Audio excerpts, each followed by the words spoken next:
जरूरी है। नमस्कार दर्शकों, ये है MNS न्यूज नेटवर्क। मैं हूं आपके साथ आरती। आइए देखते हैं आज की कुछ खास खबरें।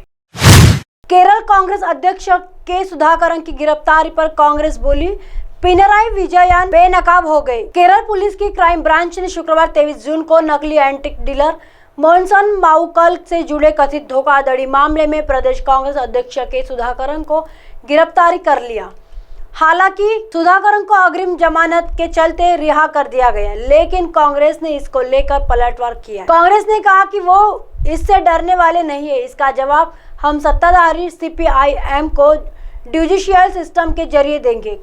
केरल कांग्रेस ने ट्वीट कर लिखा, केरल के मुख्यमंत्री पिनराई विजयन की पुलिस के सुधाकरन को गिरफ्तार करने की कोशिश निंदनीय है। कांग्रेस ने कहा कि CPIM और CM विजयन को याद रखना चाहिए कि कानून एजेंसियों का दुरुपयोग करके कांग्रेस को डराया नहीं जा सकता।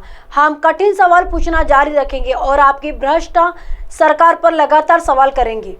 कांग्रेस ने PM मोदी का किया जिक्र।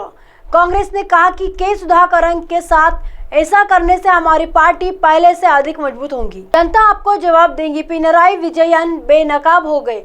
PM मोदी की निरंकुश और अलोकतांत्रिक रणनीति की नकल करके विजयन ने और उनकी पार्टी ने साबित कर दिया कि वे देश में फांसीवादी शासन के खिलाफ लड़ाई में किसी के लिए योग्य सहयोगी नहीं है। वहीं इस मामले पर कांग्रेस की ओर से पार्टी के महासचिव जयराम रमेश ने कहा कि अन्य विपक्षी दल राष्ट्रीय स्तर पर एक ट्रैक है, लेकिन विजयन ने साबित करने में लगे हैं कि वो मुंडू मोदी है। आइए देखते हैं अगली खबर की तरफ। ऑस्ट्रेलियन PM अल्बनीज ने भारतीय स्ट्रीट फूड का लुत्फ उठाया। हैरिस पार्क में खाई जलेबी और चाट। ऑस्ट्रेलिया के प्रधानमंत्री एंथनी अल्बनीज ने लिटिल इंडिया में शुक्रवार को जलेबी और चाट खाई। उन्होंने कहा कि भारतीय प्रधानमंत्री नरेंद्र मोदी ने इसे एक बार खाने की सलाह दी थी। उन्होंने इस संबंध में शुक्रवार को ट्वीट कर जानकारी दी।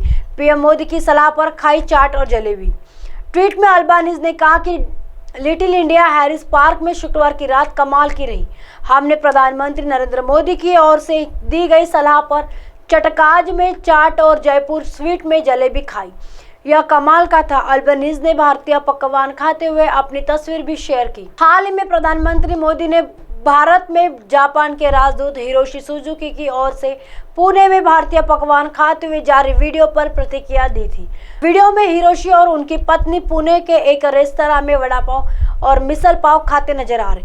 जापानी राजदूत ने कहा कि भारतीय पकवानों को खाने की लगी शर्त में वह अपनी पत्नी से हार गई।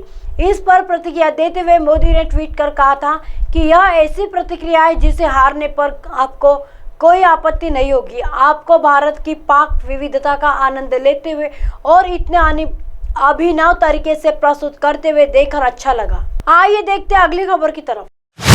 विपक्षी दलों की बैठक के बाद शरद पवार बोले, JP आंदोलन की तरह जनता। पटना में विपक्षी दलों की बैठक खत्म हो गई है। इस बैठक में NCP प्रमुख शरद पवार भी शामिल हुए।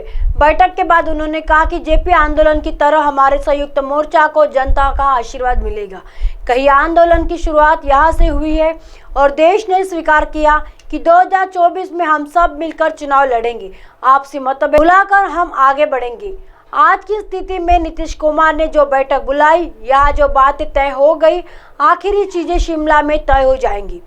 यहाँ मिलकर काम करने का फैसला लिया गया। यहाँ से नया रास्ता निकालने का काम शुरू किया। विपक्षी दलों की अगली बैठक शिमला में होगी। बता दें कि विपक्ष की अगली बैठक शिमला में होगी। कांग्रेस के अध्यक्ष मल्लिकार्जुन खड़गे ने कहा कि 10 या 12 जुलाई को शिमला में विपक्षी दलों की बैठक होगी।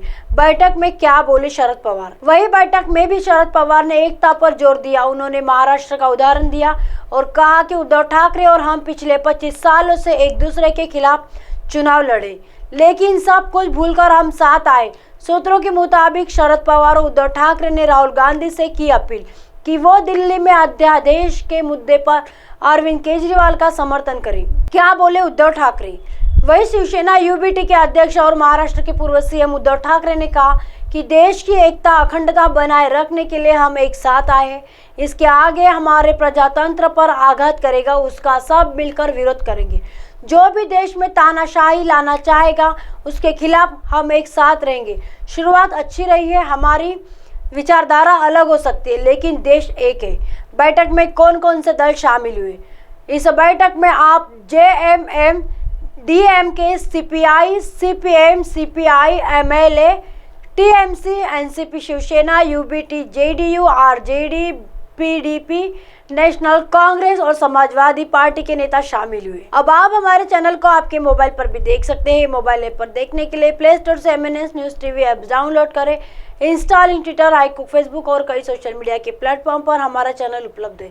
आप इसे यूट्यूब पर भी देख सकते हैं। आप हमारे चैनल को लाइव भी देख सकते हैं www.mnsnewstv.com पर।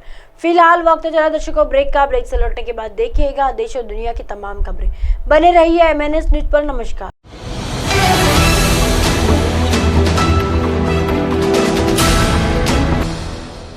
ये है MNS न्यूज नेटवर्क और आप देख रहे हैं MNS न्यूज।